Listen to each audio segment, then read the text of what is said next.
আমি চাইছিলাম যারে কবে পাইলাম না তারে সে এখন বাস করে অন্যের ঘরে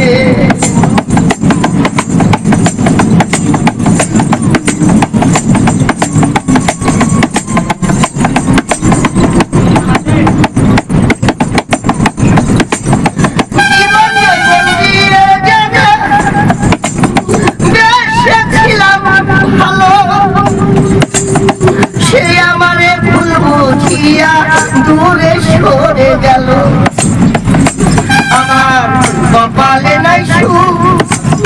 বিধাতা বইব এই পোড়াবো এখন দেখাই কেমনে সে এখন বাস করে অন্যের ঘরে